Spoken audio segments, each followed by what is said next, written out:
dear students, hope you are well and hearty. Welcome to NIEVS Homeschool. This is Fatema Sabrin, Shikha, Assistant Teacher of English, National Ideal English Version School, Morning Shift. Today I am going to take English first paper class for the students of class 9 on the topic Unit 4 Lesson 1, 2. I am repeating. Today our topic is Unit 4 Lesson 1, 2. Students, this is our 15th lecture and there is no homework for this class. Students, please take your textbook and writing elements. We are going to practice from your textbook. So let's start. Unit 4 Lesson 1, name the ferry boat. Students, look at the picture. Here you can see in a boat there are a lot of people in the middle of the river. I'm going to read the text. Is there anybody here who has ever crossed a river by a country boat? I have, teacher, said Jamil, and I clearly remember what happened in that journey. Would you please tell us what happened? Teacher asked. Okay, teacher. It happened when I was in class 6. On a weekly bazaar day, people were coming back with their shopping bags and baskets in hands, on shoulders and heads. They had to cross the river. It was not a big river. There was a ferry boat playing on the river. The boat could cross it in 8 to 10 minutes. It was just after sunset. The weather was getting bad. The wind started blowing from the northwest. Black clouds were moving fast in the sky. Everyone was trying to get into the boat. No more, no more, please wait, shouted the boatman. But nobody listened to him. What happened then, Jamil? Asked Rumi. With too many people on board, the boat sank in the middle of the river, replied Jamil. Oh no, what happened then? Asked the teacher. Thank God there were no casualties. All the passengers swam to the other side, but some of them lost the stuff they were carrying, such as oil, salt, and milk, said Jamil. Were you on the boat? Asked the teacher. No, teacher. Seeing the boat overcrowded, I waited for the next boat, replied Jamil. You did the right thing, Jamil. Students, it was about the ferry boat and the incident that Jamil shared with the class, with his teacher and classmates. Now, students, take the answer, best answer. Number 1, a ferry boat was playing on the river. Here, playing means, and given options are playing with other boats, sinking in the river, traveling along a route, waiting for passengers. So, students, do you know playing means? Look here, there was a ferry boat playing on the river. So, here, playing means traveling along a route. So, it will be option C, traveling along a road. Number 2, why was everybody trying to get into the boat? Because, and option C, it was a weekly bazaar day. After sunset, the ferry would play on the river. Everyone had shopping bags with them. It was going to be a dark and stormy evening.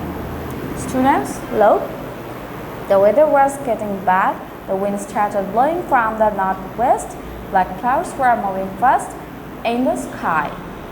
So that's why it was going to be a dark and stormy evening. Everybody trying to get into the boat. Our correct answer will be option D. Now come to number 3. The boatman requested the people to wait because his boat was very small. The boat had already too many people. There were other boats that could take. He would not ferry people with bags and baskets.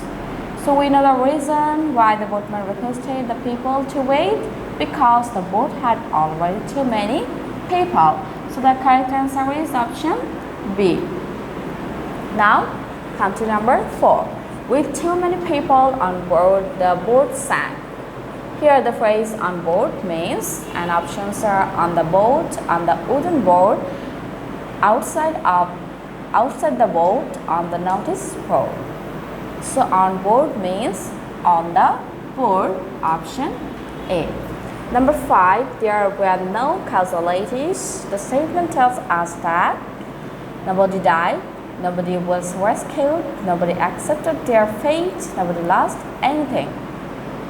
We know there were some people who lost their stuffs that they were carrying, such as milk, sugar, salt, oil, so such things. So it means nobody died. So correct answer of number 5 will be option A, nobody died. Number 6, the boat was overcrowded. Here, overcrowded means people were curling on the boat.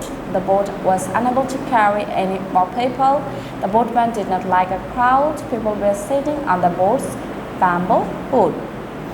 Overcrowded means the boat was unable to carry any more people. So you have to put tick mark on option B. Now students, come to lesson 2. Name are with too many. Okay, now I'm going to read the text. The next day, when the teacher came to the class and was about to start the lesson, Shanti Borwa stood up and said, "Teacher, can I ask you a question, please?" "Go ahead, Shanti," said the teacher. "In our last class, we heard Jamal's story of how too many people made the ferry boat sink. I've also seen crowds of people at bus stand, railway station, lounge and steamer gates.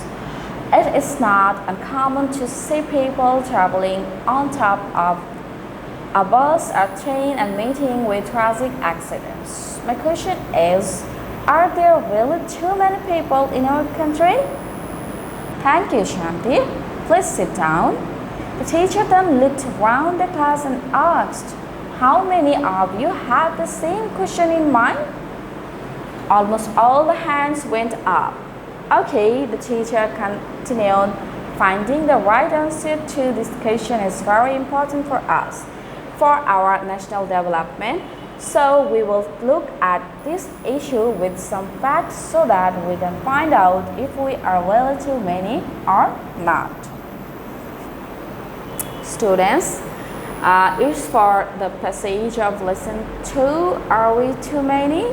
Now come to part D, where the chart and fill in the gaps with information from the table. Use comparatives and superlatives where necessary. The table shows facts about some countries including Bangladesh. Students, look: Bangladesh, Sri Lanka, India, China. Therefore, country, and the chart shows population in million, density of population per square kilometer, birth rate, death rate, growth rate. Here are information of Bangladesh, information of Sri Lanka, India, China. Gradually, all the informations of these countries are given. Now, we will do this fill in the gaps. In terms of land area, Bangladesh is number 1. The first one is given. It's done for you, larger than Sri Lanka. As we know, we have to use superlative or comparative degree in the gaps. The words must be in superlative or comparative. So students, look: larger than. You will know, look, than. When we find then, it means it is comparative. So it will be larger, large, larger, larger. So larger is comparative. In number 1, it will be larger. Sri Lanka, but dash than India. Again, then we find then, so it means we have to use comparative. So it will be smaller, but smaller than India. China is, of course, use of all the 4 countries. We know among Bangladesh, Sri Lanka, India, China is the huge country of this. Sri Lanka has the dash population among the 4 countries. We know Sri Lanka has the least. Look here we find the before the gap. So we have to use superlative degree, the least population among the 4 countries. However, China has the dash population shown in the chart. So we find that it means China is the, the huge population is in China, and as before the gap we find the, and that's why we have to use superlative, and it will be largest, or we can use most, we can use biggest. Okay, in fact China has the dash population in the world, and India has the dash highest population in the world. China has the dash population. So we know China has the largest population in the world, and India has the second highest population in the world. If you see the chart, you can understand about the population of China and India. On the other hand, China has the dash growth rate among the 4 countries. China has the least growth rate among the 4 countries. Bangladesh has dash growth rate than India. Bangladesh has lower growth. Here we find than, and that's why we have to use comparative degree. Has least, we have to use lower. Bangladesh has lower growth rate than India, but higher birth rate than China and Sri Lanka. Students, now look, I have written the answers of these gaps. I'm reading one more time for you. Number 1, larger. Number 2, smaller. Number 3, huge. Number 4, least. Number 5, largest. Number 6 will also be largest. Number 7, second. Number 8, least. Number 9, lower. Number 10, China. And at last, number 11, Sri Lanka. Students, I hope you can understand today's topic. Keep practicing at home and abide by your parents. Stay well and see you again. Till then, Allah Hafiz. Assalamu alaikum.